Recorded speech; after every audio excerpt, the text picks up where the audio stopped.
Assalamualaikum warahmatullahi wabarakatuh. Selamat pagi, siang, sore, malam, Pak Tarma. Saya Hafiz Maulana dan Rafli Nur Alexia hari ini akan mempresentasikan apa itu gamification learning atau pendekatan pembelajaran gamification. Next. Nah, ini ada anggota kelompoknya. Next. Nah, hal yang melatar belakangi gamification learning adalah karena perkembangan teknologi digital ngebawa perubahan besar dalam dunia pendidikan. Nah, peserta didik di era ini tuh cenderung menyukai pembelajaran yang interaktif, visual, dan juga menantang tentunya. Dan pembelajaran konvensional yang monoton itu sering membuat siswa kurang termotivasi untuk pembelajaran.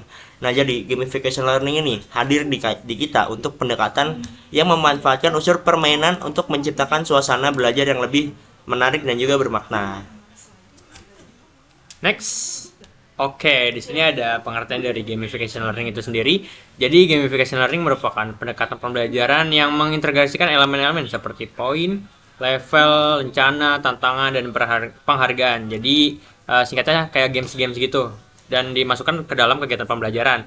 Pendekatan ini tidak mengubah pembelajaran menjadi permainan sepenuhnya, tetapi memanfaatkan prinsip permainan untuk meningkatkan motivasi, keterlibatan, dan partisipasi aktif dari para murid. Nah, betul banget tuh, teman-teman. Nah, elemen gamification sendiri itu ada poin, rencana level, papan peringkat, tantangan, dan juga umpan balik langsung. Nah, elemen-elemen itu berfungsi untuk memberikan motivasi dan menunjukkan progres belajar, menumbuhkan semangat kompetisi sehat, serta membantu siswa memahami hasil belajar mereka secara cepat gitu.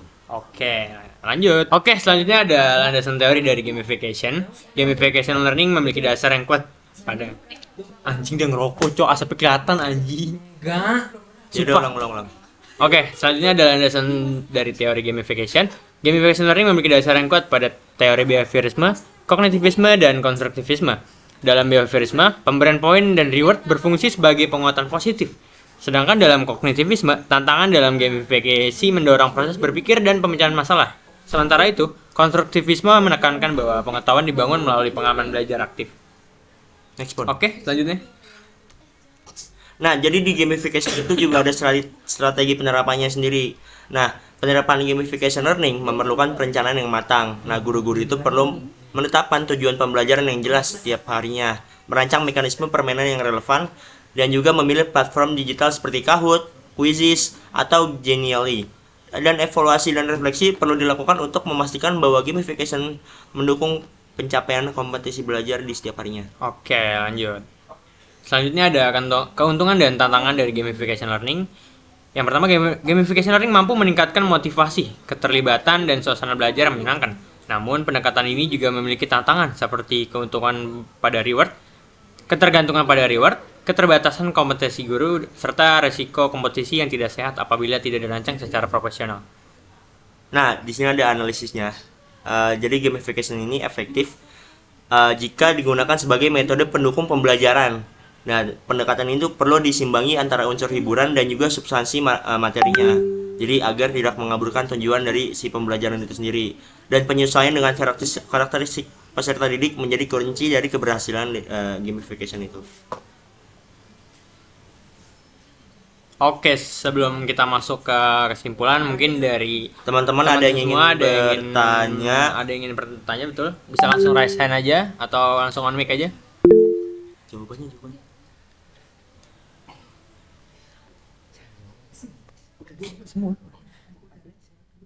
Oke, Oke, untuk Devon Daily. Devon. Bisa langsung diutarakan aja pertanyaannya nih. Boleh Iya. banget, boleh banget. Baik, terima kasih kepada presentasi. Jadi izin bertanya, mengapa gamification learning tidak boleh digunakan secara berlebihan dalam proses pembelajaran? Terima kasih. Oke, saya izin langsung jawab karena saya udah cukup paham sama materinya. Jadi kenapa gamification itu nggak boleh digunakan secara berlebihan ya dalam pembelajaran? Jadi karena penggunaan gamification yang berlebihan itu dapat menggeser fokus siswa dari pemahaman materi yang sekedar mengejar poin atau hadiah. Nah, jika tidak dikontrol itu akan membuat siswa kehilangan motivasi, intrinsik dan belajar hanya demi reward gitu. Jadi kan setiap games itu ada rewardnya dengan poin-poin dan pencapaian rencana itu. Jadinya tuh nanti bukan ke kompetensi pembelajarannya gitu loh. Nah, itu yang bikin jadi masalah. Betul banget. Gimana, Depon? Apa udah pas jawabannya? Pas banget. Terima kasih presentasi. Baik. Oke, selanjutnya yang mau bertanya silakan Reza. Langsung saja resen ya, teman-teman. 5, 4, 3, 2,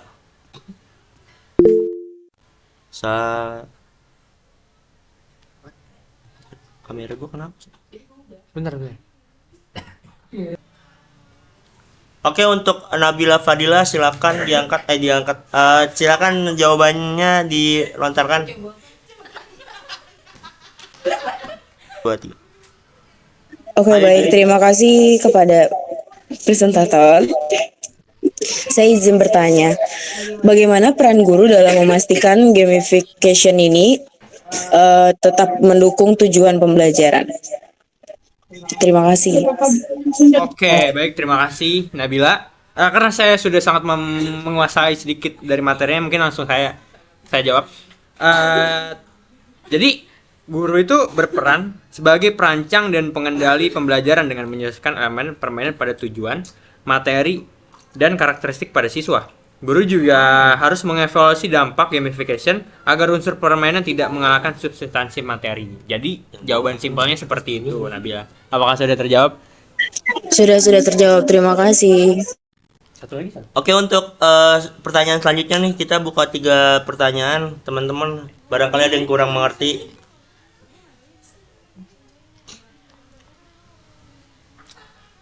Karena kita sedang ada tugas lain juga, teman-teman. Mungkin bisa dipercepat.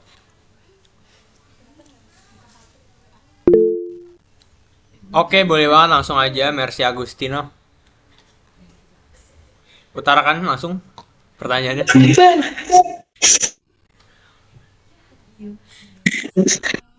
Baik, terima kasih.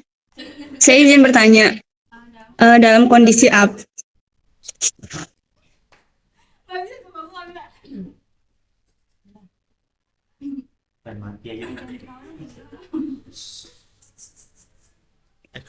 Dalam kondisi apa gamification learning kurang efektif diterapkan di kelas?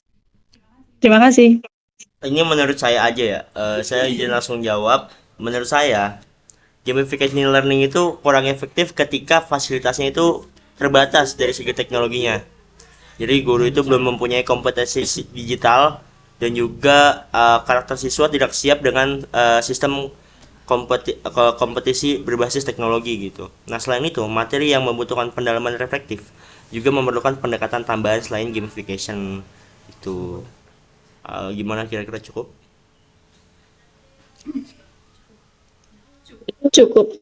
Oke, baik, terima kasih. Oke, untuk mengakhiri presentasi pada kali ini, terima kasih untuk para penanya, penyimak, dan lain-lain. Silakan dibaca kesimpulannya. Oke, langsung aja untuk kesimpulan akhirnya. Gamification learning merupakan strategi pembelajaran inovatif yang relevan dengan kebutuhan pendidikan abad ke-21 dengan perencanaan yang tepat dan desain yang selaras dengan tujuan pembelajaran.